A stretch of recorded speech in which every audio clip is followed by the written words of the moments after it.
Model students,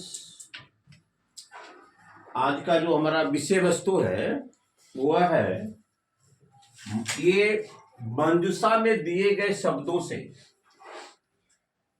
और चित्र का अवलोकन करते हुए 5 वाक्य आपको लिखना है। मंजूषा में दिए गए शब्दों से चित्र का अवलोकन करते हुए आपको 5 वाक्य लिखना है।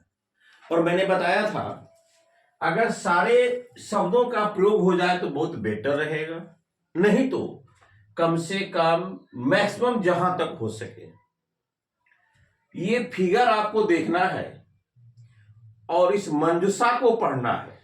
तो देखिए, सबसे पहले हम लोग मंजूषा को पढ़ते हैं। यहां वृद्ध, वृद्ध माने बूढ़ा होता है। उद्याने, उद्यान में। वाल वाहिन्या, बच्चे का गाड़ी, बच्चे का गाड़ी। यहां लिखा हुआ है प्रातः कालस्य, सुबह का। उसके बाद लिखा है अस्ति, है। पौत्र का अर्थ होता है पोता, पौत्र लिखा हुआ है तो पौत्र का अर्थ होता है पोता, पौत्र का अर्थ होता है पोता। उसके बाद यहां पर आपको लिखा है पादपः, पादपा, पादपा। बहुवचन है पौधे, इसका अर्थ हुआ पौधे, पादपा, पौधे। उसके बाद लिखा हुआ है आपको लिखा हुआ है मनोरम चित्रम, आकर्षक चित्र, मनोरम, मनोरम आकर्षक, मनोरम आकर्षक, मनोरम आकर्षक। पितामह, दादा, पितामह, इसका अर्थ होता है दादा जी, दादाजी। दवा कर दा और जो दीर्घ कर जी, दादाजी। यहां देखिए पक्षिणः, बहुवचन है, बहुत सारे पक्षी, पक्षिणः, पक्षियां, पक्षिणः, पक्षियां। उसके बाद आपका है मेघ, मेघ, मेघ। तो ये हो गया बादल, मेघ, मेघ, बादल। मेघ दीजिए तो आए समझ में आपको, बादल बहुवचन है। उसके बाद है नद्या, नदी, यह भी आपका बहुवचन में है, नद्या, नदी। तीरे, किनारे, तीरे मने किनारे होता है।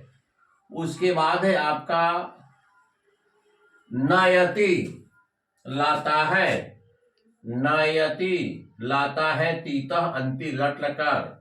पश्यति, देखता है या देखते हैं, पश्यति, देखते हैं। वृद्ध मने बूढ़ा होता है। उद्याने, उद्यान में। बाल वाहिन्या, बालक की गाड़ी, बच्चे की गाड़ी। प्रातः कालस्य, सुबह का समय। अस्ति, अर्थ, अस्ति का अर्थ होता है पौत्र मने पोता, पादपा, पौधे। उसके बाद है आपका मनोरम आकर्षक, पितामह, दादाजी, पक्षिण, बहुत सारे पक्षी, मेघ, बादल, बहुवचन, नद्या, नदी, तीरे, किनारे। उसके बाद है नयति, लाते हैं, पश्यति, देखते हैं। अब देखिए ये जो शब्द दिए हुए हैं इससे आपको 5 वाक्य बनाना है।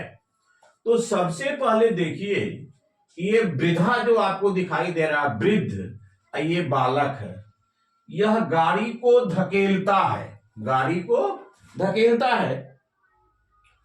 तो आप लिख सकते हैं वृद्धा गाड़ी को धकेलता है, वृद्धा गाड़ी को धकेलता है।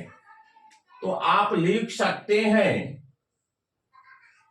वृद्धः, वृद्धः वाल वाहिन्या, वाल वाहिन्याम, बच्चे के गाड़ी को बाल बहिन्याम धक्यति, धक्यति। देखिए यह मैंने बनाया लट लकार में वाक्य। वृद्ध बालक के गाड़ी को, वृद्ध बालक के गाड़ी को धकेलता है, वृद्ध बालक के गाड़ी को धकेलता है। ये पहला आपका वाक्य हो गया। अब देखिए उद्याने अनेकानी पादपा संति, उद्यान में बहुत सारे पादप देख रहे हैं आप। उद्याने यहां भी पादप है, यहां भी पादप है, यहां भी पादप है। तो आप उद्याने का अर्थ होता है उद्यान में, उद्याने,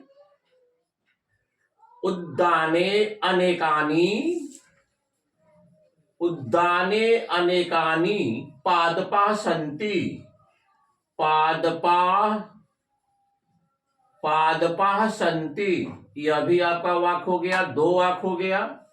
अब देखते चलिए। अब देखिए ये तो हो गया उद्याने अनेकानी पादपा संति। इसमें जो है अस्मिन चित्रे, इस चित्र में प्रातः काल का मनोरम चित्र है। प्रातः काल, इदम या अस्मिन, अस्मिन इसमें प्रातः कालस्य, प्रातः कालस्य सुबह का, प्रातः कालस्य मनोरम चित्रम अस्ति, मनोरम चित्रम अस्ति, मनोरम चित्रम अस्ति। यहां पर अस्ति या अत्र लिखेंगे, यहां अत्रे या यहां पर अत्र, अत्र दे दीजिए अच्छा रहेगा। अत्र प्रातः कालस्य मनोरम चित्रम अस्ति, यह प्रातः काल का बहुत ही आकर्षक चित्र है। अब देखिए इसमें पक्षी सब है, ये देखिए यहां पर पक्षी सब है, पक्षी सब उड़ती है, पक्षी सब उड़ती है। तो पक्षियां उड़ती है, पक्षिन दिया हुआ है तो लट लकार का ही प्रयोग करें, अच्छा रहेगा, ताकि आप उतना ग्रामर के पेचीदा से आप दूर रहेंगे। तो लिखेंगे पक्षिणः, लिखेंगे पक्षिणः, पक्षिणः उड्डयन्ति, आकाश में उड़ते हैं। उतना संभव नहीं है तो बस इतना ही लिखिए, पक्षिणः उड्डयन्ति, उड्डयन्ति, पक्षी उड़ते हैं। यह भी आपका हो गया। इसको भी मैंने कर डाला। नद्या, नदियां दिखाई दे रहा है कि बहुत सारी नदियां बह रही है, तो नदियां प्रवहन्ति, नद्या, नद्या, नदियां बहती है, प्रवहन्ति, नदियां बहती है। यह भी आपका हो गया।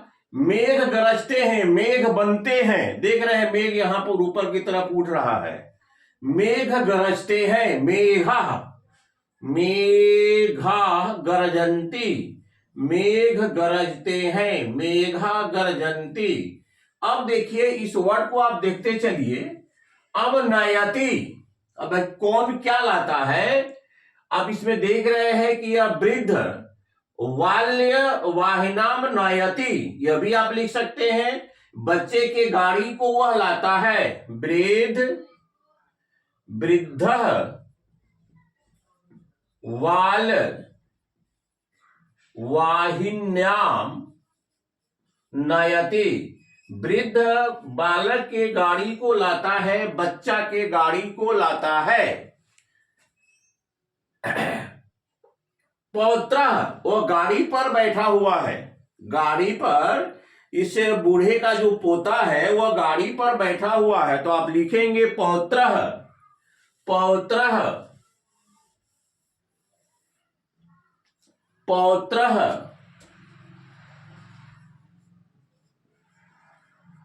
पौत्र दृश्य को देखता है, मनोरम दृश्यम, मनोरम दृश्यम, मनोरम दृश्यम पश्यति, यह मनोरम दृश्य को देखता है। पौत्र, पौत्र का भी हो गया, पश्यति भी हो गया। तीरे, वृद्धा, वृद्ध नदीम तीरे संजोगे दूतिया, नदीम तीरे, नदीम तीरे, नदीम तीरे, नदीम तीरे चलती, आप नदीम तीरे चलती, वह नदी के किनारे चलता है।